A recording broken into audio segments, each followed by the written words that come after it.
Hello and welcome to $10,000 Ellie Coin TFT tournament, where some of the most popular streamers compete against open qualifier winners. Game number 1. Have that mixed up. He does go by the name Goose, and it looks like he also is in the festive spirits. We always know him for his nice little fair cages in the back, but he has full decoration. When we talk about set 6 more, and I haven't really had too much time to cast Goose as well, it feels like this kind of set was made for a player with his style and his flexibility. Wouldn't you agree? Yeah, I think for sure the ability to play lots of different styles, play off the augments you get, and have a lot of different options definitely favors someone like Goose compared to some past metas where we've seen, it's very good to play specific comps. Even in like the Katarina meta, for example, I think people who mastered one or two really good comps, that's not really Goose's style. So yeah, although right now we're definitely seeing a meta where playing to that really strong end game. So it's going to be about how you get there and how much gold you can acquire and things like that. That's going to be really key here. So you'll probably see me calling out today a lot of like, what is everyone's level in gold relative to the lobby, relative to sort of the standard pace at any point. So we get our first augments here, built different underdogs and makeshift armor. I think underdogs has been the really popular generic choice here. But built different can allow you to get a really strong early game here. And makeshift, I think, hasn't really been as popular among some of the top players. Yeah, well, Goose was thinking about build different. If you're talking about building early game boards that are strong and can streak you with a lot of tempo, I mean, build different offers exactly that. I do feel like people haven't even been picking it. I've seen people just straight up ignore build different despite how powerful early it is because they have such a strong composition in the late game in mind. And then, Goose is already going to go ahead and pick that up. So I like it. I personally think Build Different is still really fascinating. You heard it from Static many times in the PB Clash. I was his favorite leading up to it. And I still think it's good. However, I think people also believe that Build Different at level 1, the Silver Augment, isn't worth playing in the late game. And people would prefer to pivot off of it and play regular synergies. Do you agree with that sentiment, Mort? Yeah, I do actually. Build Different 1 to me is you're going to dominate stage 2. And maybe the first half of stage 3. So as long as you're hitting some 2 stars and some strong board, you'll be able to take this into a solid 100 HP, get some good gold. You can even see here, he's starting to gather those yordles maybe. But you've got to be able to transition out of it. And so some of the lower skilled players who kind of get baited into thinking they're supposed to stay built different all game will end up falling off because it just doesn't quite provide the same amount of power as the traits compared to something like Built Different 3. That's true. That's true. Are you built different or are you baited different? We'll see. We'll go ahead and check in with Luna, who has been teased several times. Again, if you are unfamiliar or you're just kind of straggling in, Luna is currently a Hearthstone Grandmaster and also around 1,000 LP challenger. She loves TFT. She's told me on multiple occasions she would love to compete professionally in TFT if given the availability. And so this is her opportunity to try and shine. And she qualified via the first tournament where she was where the mark of qualification was if you would get top 4s and be consistent. So she wasn't really bottom 4ing, and she was doing a very nice job playing that mutant core strategy. On this patch, however, I know that she loves the AD tree. Look at her slam that Deathblade, which I think a lot of people still underestimate. Deathblade is actually quite a powerful item in this early stage of the game, and there's still several champions that really like using it in the late game, despite people having deeper obsession with like Rune's Hurricane and Last Whisper. Yeah, for sure. Deathblade is definitely a powerful item, and I wanted to call out a really smart move there. I think a lot of people would have put that Deathblade on the Twitch, knowing he's more of an AD champion, but with the 2-star Twisted Fate, there's more value in getting that extra AD, so they put that on the Twisted Fate, and that was a really smart play there that made a bit of a difference. Now that they've 2-starred the Twitch, willing to move that on, get that full value, because remember, Deathblade scales with the star level of the champion, so that's an extra 25 AD that she had that fight. And that was a really smart, just one of those small plays that can make a big difference. Absolutely. So already showing it off, starting off really strong with Chemtech. Even without the Bruiser, I think Chemtech is a pretty strong early game trait. Jumping immediately on Goose's 2-star Ziggs with the static shiv, and that's a great way to disrupt it. And what a big disruption it is, because I think Goose was anticipating potentially win streaking with Build Different 1, but losing as soon as 2-2, that's gotta be painful for Goose. Yeah, that really hurts, and it definitely shows some of the power of early assassins. Assassins, especially Shaco, if she can get that Shaco 2 this early, that'll be very powerful, but a lot of people aren't really positioned to deal with assassins in the early game, and we saw that there because that Ziggs with Shiv with the extra attack speed from Built Different, would have been protected. Now I like this play from Luna Love, playing tempo, knowing they're win streaking here, levels to 5, gets the extra Chem Tech in, level 5 here, gonna have a lot of power. I like this play, but this is also the kind of meta where we're seeing these kind of plays usually result in around a 4th, so this can be a very dangerous play.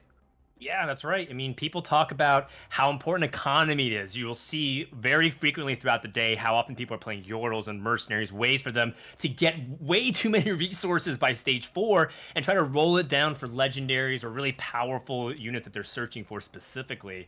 So Luna could just be trying to do a strong tempo play. It is something that she's very comfortable with. I know that she's told me personally she loves being able to be aggressive and, aim for that 3rd or 4th place every single game. And so we'll see whether or not that pays off. She did get the win versus DQA, and so we'll see whether or not DQA, or rather, sorry, the other person that is streaking is DQA, a player that came to the qualifier despite him being on par with the invited players. And I know Bryce, who's also going to be rotating in as a caster, loves the way DQA is playing right now. He's been a big fan of him. And look he's a Jhin in the shop this early at 2-5. What on earth? Yeah, this is a scary moment here, because I think the Jhin on 2-5 is really exciting. But it's also a good way to get baited. Because at the same time, he's not running Yordles now. He's giving up economy for this. If he doesn't hit those items, this Jhin can end up being pretty wasted. Jhin is very powerful in the right composition, but in the wrong composition, ends up kind of just being a wasted forecast. And so we'll have to see if he can make this work. And so here's a great example, though. Talon right on that Jhin. That Jin's not going to do much. Gave up that economy, not running Yordle here. So, I'm not sure playing the Jhin was the correct call here. Yeah, and even had the ability to put in the Enforcer with the Vi over Tristana. That Enforcer, a lot of times, especially if it locks down a 2-star assassin like Twitch, could end up swinging the entire fight. And all of a sudden, the Blitzking turns around and aggroes onto the Twitch, may not even get the kill on the Trundle, which would be just tragic. So it takes a little bit extra damage because of Blitzcrank hooking in the middle of that fight. Really interesting play, though, here. And again, kind of contrary to what you see on NA Ladder, he did not stay at 10 gold there. He bought a bunch of those value units like Taric, Leona, and actually leveled to 6 here. So yes. Hyperroll, I believe, as an augment. Oh, okay, that makes sense. Yes. That makes sense. I missed that. Yes, you're right. Hyperroll there. Okay, so yeah, with Hyperroll, now like you said, his goal is to stay below 10 gold so that he basically gets 2 extra gold of economy here. And now he can generate a lot of extra income there. So yeah, it's my bad there for missing the Hyperroll. Well, all good. We're going to check in with DQA facing off against Goose, who has recovered nicely, playing a pair of Trundles to hold the items temporarily. But in terms of the unit quality, it's still going to be one of these things that's going to be constantly fluctuating with Goose as we enter the mid stage of the game. Jin's actually pretty well protected, still putting out a pretty reasonable DPS with minimal synergies and no items whatsoever, and Bill looks like almost be able to get this win, but it's just barely short compared to the Static Shift Trundle. And DQA leveling to 5 and 6 so aggressively and still losing 2. But it's okay because he has the economy of the Hyperroll like you mentioned, and he hit a 2-star Tristana. Now, I know people have been trying to reroll for 3-star Tristana. Have you been seeing them in your games more? And if so, what do you think really makes that comp shine? So that comp really relies on a Tristana with very good items hitting it very early. I think with the Hyperroll augment, though, you're not going to be able to get that econ and be able to roll down for that Tristana early. Because typically when that comp does very well, it's you've hit the 3-star Poppy, you've hit the 3-star Tristana, the Tristana's got Last Whisper, and you can do a lot of damage with that Tristana. But I think right now, because it still kind of falters against the late game things like Kaisa with GA, everyone running GA late game has made it kind of fall off in value. So it'd be interesting to see if he can get it working, but those GAs late game are really difficult for Tristana to deal with.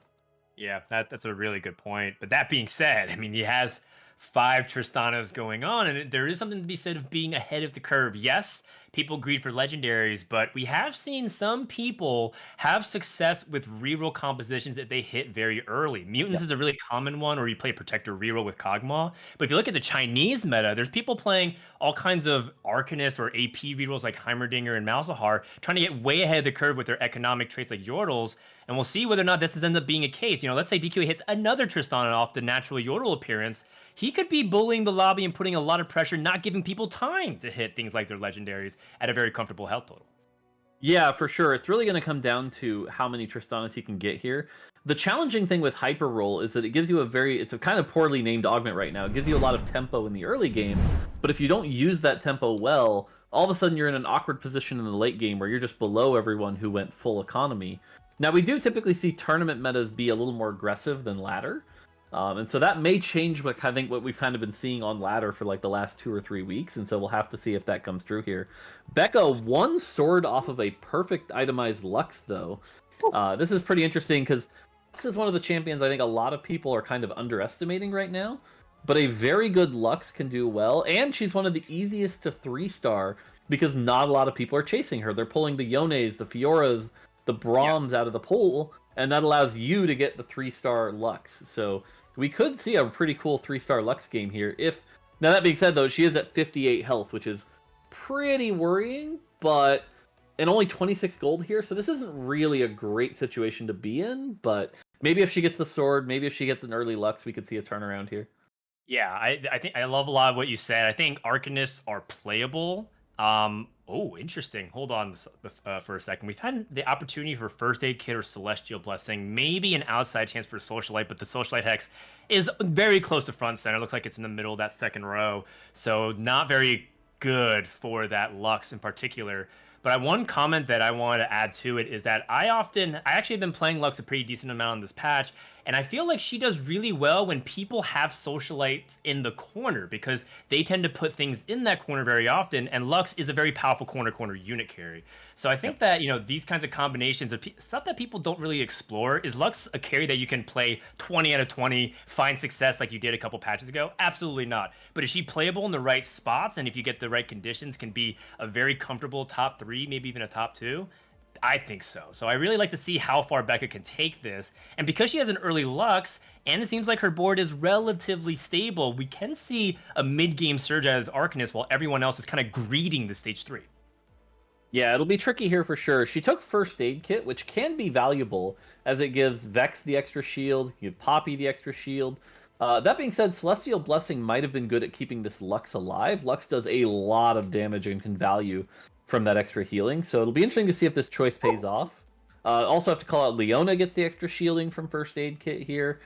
Maybe we see something like a Gunblade Malzahar later to make even more value out of it, but this really is feeling like, she's in the position here where she can just grab a sword off of Carousel, or a spatula if there is one, although, this is real bad luck. No sword off Carousel here for Becca. You can just see the kind of oof, that's gotta not feel great. That hurts a lot. But she still is in a position that is slightly better than what looks like to be St. Vicious. St. Vicious, as we check in with him, we haven't seen him compete too often, but the few tournaments that he has appeared in, he's actually done pretty well. That being said, he's off to what looks like to be a little bit of rough start HP-wise, even starting off with the Enforcer Heart. Not something that you see too commonly, but in the right spots can be pretty strong. And he still has that Nico's help, meaning that he does have a pretty powerful spike somewhere later into the game if he's able to hit exactly what he's looking for. So the thing to call out here, and again, we're going to be doing this I think all day, is talking about where people are in their economy.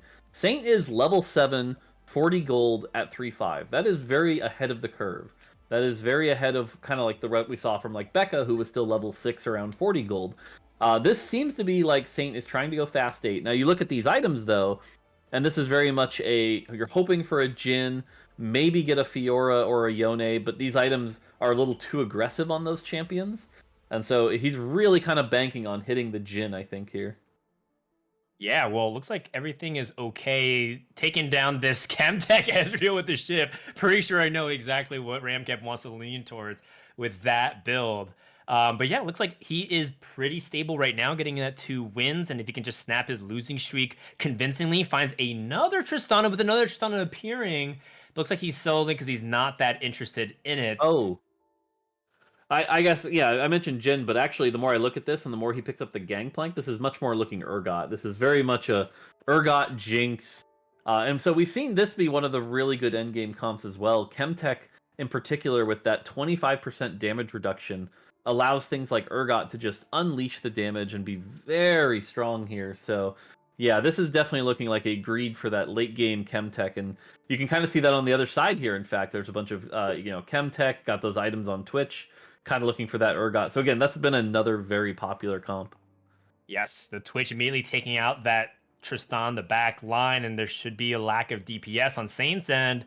Ends up closing his stage 3 campaign at 2-3 in terms of his win record, and at 38 HP. Him and Becca both trying to stabilize on stage 4. Meanwhile, on the other end, we talked about how Goose had his early streak snapped, an early Galio naturaled on 3. 7 more. Does this fit the comp? Do we just play Clapio? What happens here? So the Galio plus the Nico here definitely makes me think this could be a Clapio angle. If you get one more Galio, because we can expect him to do the 4-2 roll down here. He's at 38 health. He can definitely sack one more round. He's got the Nico. He'll be sitting comfortably with about 30 to 40 gold to roll. It's not expected that he hits it, but if he does, that'll be very powerful. Also has the item remover here, though, which gives him some options. And you can see him already buying, again, those Chemtech, the Gunslinger, and next turn, I think, make sure we don't move the camera here, because this roll down on 4-2 is going to be very important. By the way, I do have to call out, DQA just hit the Tristana 3. Hey. So we are seeing the Tristana 3 comp on the other side. DQA sitting at, 60 health or so. Should be good. Yes, so. And that puts so much pressure on people like Saint, right? Let's say he rotates into Saint, deals a lot of damage. Saint wants to send it at next round. He wants to go to 4-2, roll it down, maybe try to 2-star. You can see him pre-level emptively, try to get that ahead of the curve. And let's see whether or not he can withstand this damage. Going up against a 5 Innervator comp with a Heimerdinger 2, what looks like from Prine. And Prine's trying to see if he can get access to that Tristana. She's healing for herself. The Mechanical Bear is pushed back, but just too much healing, too much sustain. And it does look like it's going to be another loss here for Saint, but we do know that he was expecting this 4-unit loss, 3-unit loss, a little bit better than average. We'll see whether or not he's able to hit exactly what he's looking for. If it's going to be an Urgot, if it's going to be the Galio, he's keeping his options open. Here we go. Yep, here comes the roll down. Instant level. Only 20 gold to work with, though. I think a lot of players sometimes overestimate how much gold they roll down here. But this is definitely going to be one of those really tight things here where it's what 5 cost can he hit. Hits the Urgot, so I think that's definitely what he was looking for initially. If he can get one more Urgot, already running out of time though, and you can see the difficulty in making these transitions. Puts in the Kaisa and the Fiora. Instead, choosing to go the Fiora route with these items. I think this is really risky, but also shows how difficult it is to do this transition. He doesn't really have Kaisa items here. I think he's kind of being baited by the power of this Kaisa here. You can see Fiora trying to do her best here. That is still a Fiora 1. Saint's going to be down below 20 health now after this loss. Especially that powerful Tristana, like you said, just giving a lot of damage here. And so Saint's got maybe one more turn to try to really put this board together. Otherwise, he's going to crash and burn. And this is what we're seeing in this meta, is that players who don't quite hit or don't quite do their transition the right way end up crashing and burning real hard. Yes, and it's really about preserving as much HP as possible. Full fire sale, trying to ditch everything, hits the Zac 2. There's the Urgot. Finds Urgot 2 as a possibility, has been skipping Janus, finds another opportunity for Lissandra 2. So by all means, this board all of a sudden got pretty powerful and has to put his items. You can see Saint a little bit on the slow APM, but he's been able to get all of his items just in time. Is the Zephyr going to hit anything particularly meaningful with the other Mundo? So 2 of his items has been neutralized for the first few seconds of this fight. Kurum is trying to see if he can, looks like he went to level 8 as well and tries to see if he can pressure Saint enough, but he doesn't have enough ways to deal with that Urgot too. And I think Saint has stabilized this much so far and could be on the way to try to play for a top 4. But that being said, 15 HP, excuse me, does not feel like a lot of room for error. It feels like he pretty much has to win out from here if he wants a top 4. It does, but at the same time, he has hit one of the more powerful versions. He's got the Urgot with very good items. He's got a really good situation here. If he can just get like a Jinx, for example, that'll put him over the top. And I can easily see this being a top 4, because a lot of people, are sitting at below 50 health as well. So it could definitely turn that around.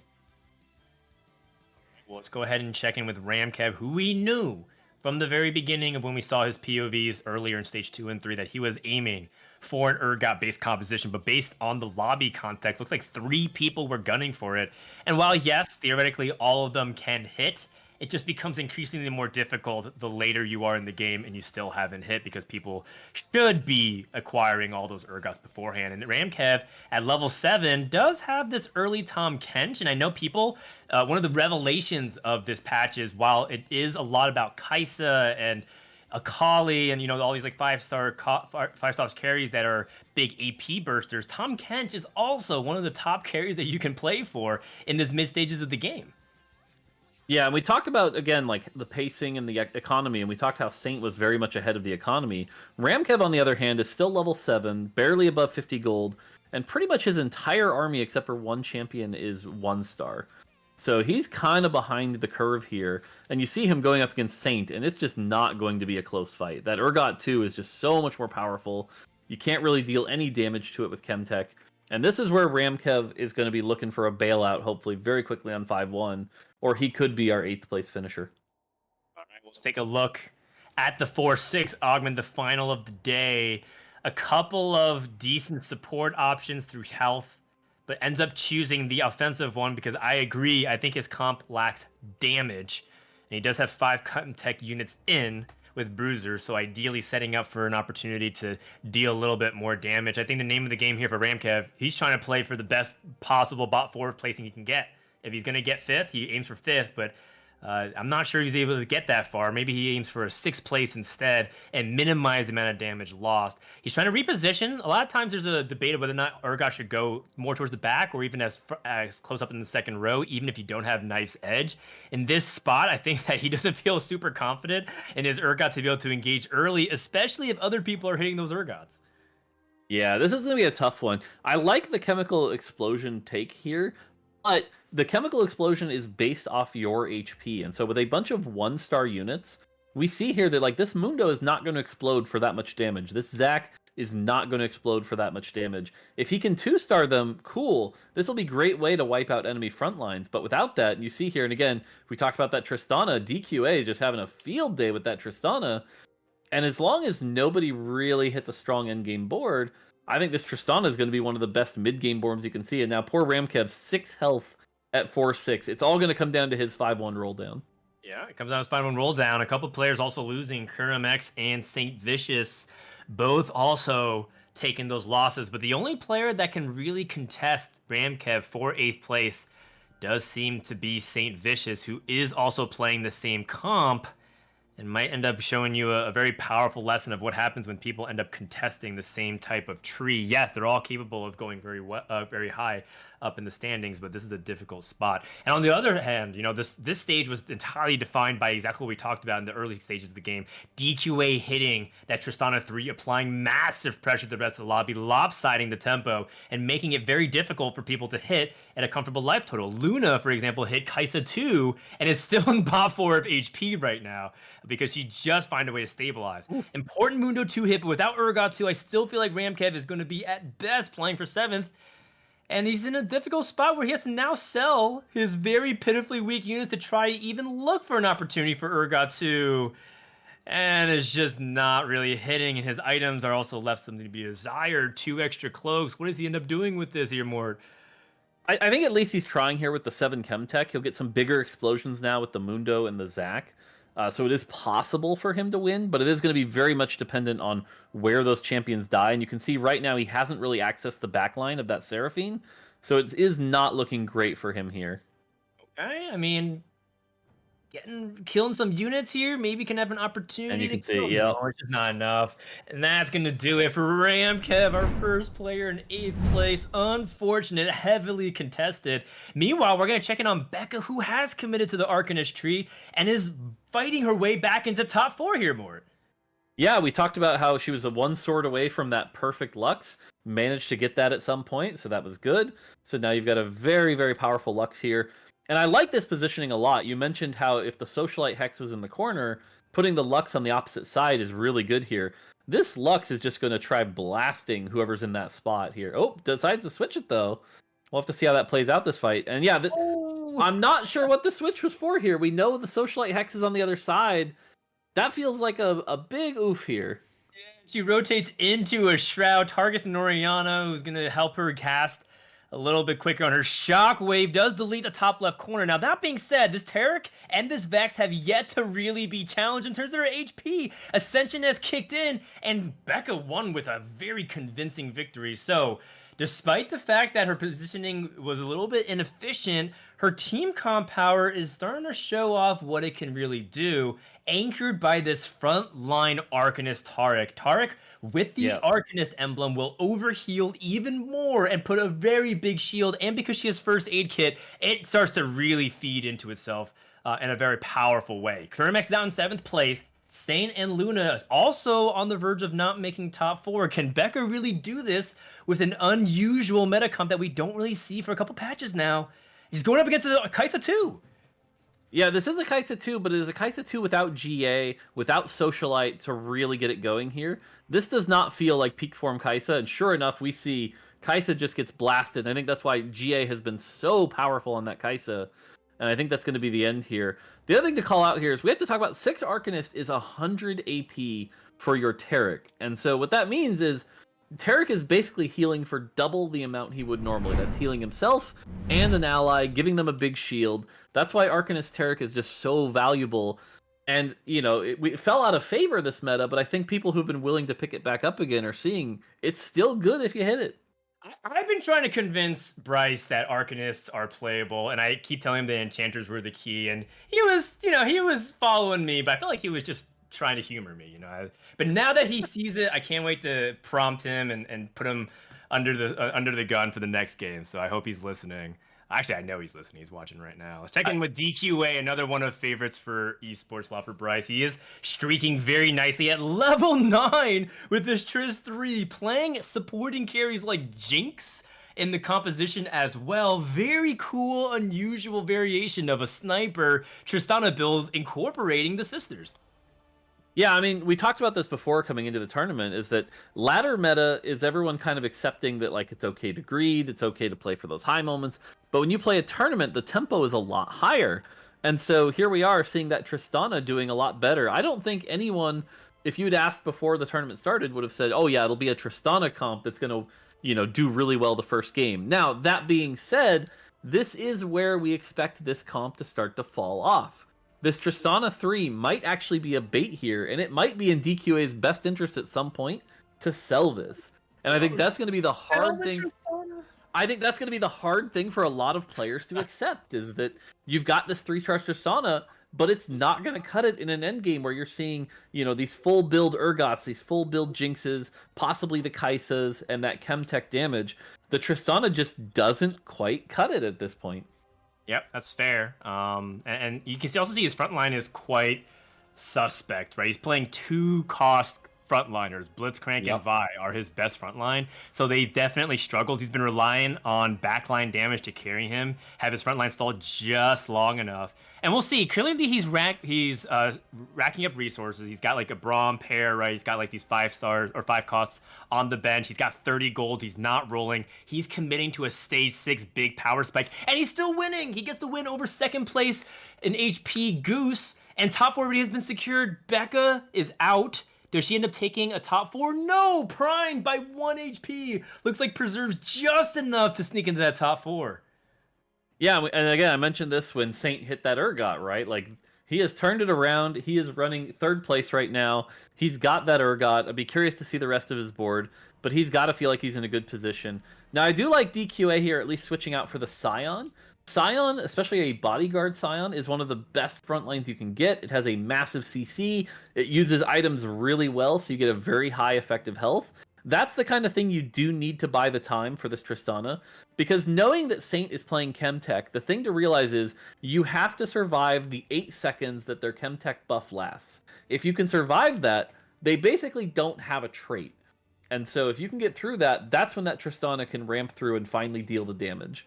But that 8 seconds is going to be tough, and something like a Scion 2 with a Gargoyle Stoneplate, that might be the trick. And does have that extra bodyguard, one of the best emblems that you can put onto Scion. He already has a lot of inherent tankiness, and if you give him that bodyguard, it makes it even more difficult to penetrate through. Wow. If he can get the Colossus in also, that'll buy him so much time that this Tristana might be able to get through it. But again, on the other side, Saint does have that Last Whisper, so that is going to penetrate through a lot of it. But the Bramble here actually kind of being the key here, because even if you're penetrating the armor, you're still stopping the extra damage from the crits. And you can see that Urgot is really struggling to get through that Scion. That Scion is still alive. And so really smart choice here from DQA to itemize that Scion, get that Bramble on there, and that's going to counteract the Infinity Edge really well here. So, oh my goodness, a 2-star Galio appears into the shop as well. DQA actually has an embarrassment of riches. He has a 2-star Braum he's not even playing. He's going to replace his support enchanters, cut down one of the snipers. You know, and it is one of those things where he's trying to figure out how to cap out his board. You know, we could even ostensibly put some of these attack damage items onto Galio as well. So I've seen people use late game Galio as a way to scale up from whatever carry that they're trying to play. Does end up taking a pretty fat Shroud of Stillness to the majority of his units, minus this Scion, though, and the Enforcement. Goose trying to tech in. That Kaisa immediately gets sniped by Tristana and Jin working in tandem. And this could be a double kill here for DQA and end game 1 with a 70 HP victory. It looks like he is playing both. And if he does end up getting that win, will close it out in very dominant fashion. And that is a death on both ends. DQA is our first lobby winner. Yeah, really well played there, using the Tristana to just push that tempo. We talked about that. He hit it early enough. He had the right... so if we can figure out what that mutant variation is, he's doing really well with it, though. So yes, I imagine that it's something that's got to be attack speed or attack augmented. It's kind of interesting if it was Omnivamp or something for this Yone. I imagine Blade Master theoretically isn't that bad. And it's a very curious way for Soju to play for tempo. And I wonder if this is actually a board that can cap out and even go top 2, maybe even win the lobby. Because I personally have never limit tested this. And I feel like this is such an unusual amalgamation of a bunch of different emblems to really make this all possible. He's going up against Kaflo, who's playing what looks like to be heavy tempo with AP focus with 2 Shivs, and what looks like to be a Vex 3 in the front to try to tank. And this is a very difficult comp to deal with if you don't have the way to penetrate, because they do stall out. But with Yone getting time to scale with the Challenger and the Academy, you should be able to take down most things. yeah, so it looks like, by the way, it's the cybernetic version of Mutant, where everyone gets the HP and AD. So 900 extra HP for Yone, for Fiora here. That's really valuable. That's giving him a lot of HP to do very well into the AP matchups. AP matchups can't really burst. Kind of hilariously enough, by the way, you look at Soju's board here, and in addition to that 900 extra HP, he's got 2 Warmogs, which I don't know why, but I find that really amusing just how much flat HP this team has, which is going to be a really bad matchup for AP comps, because AP comps are usually about bursting down targets, and when they have, 2,000 health, that's really hard to do here. And so that's going to give the Fiora time to scale up and get those repeated casts. We can see here on the other side, Dog doing the old Blitzcrank Zephyr to grab that Fiora. That's pretty nice to see. Has a pretty strong comp here, but again, it's going to come down to, can that Fiora stop the Kaisa? And with a Quicksilver, again, not as good as a GA, but you can see here it's still ramping and still kind of untouched here. And sure enough, that's going to be the win for Soju here. And so that's the hard thing about Kaisa right now. She's very hard to lock down. Yeah, really cool stuff coming out here from Soju's top 2. Going to challenge Robin songs. Will we get to see an opportunity for Robin to once more disappoint Soju?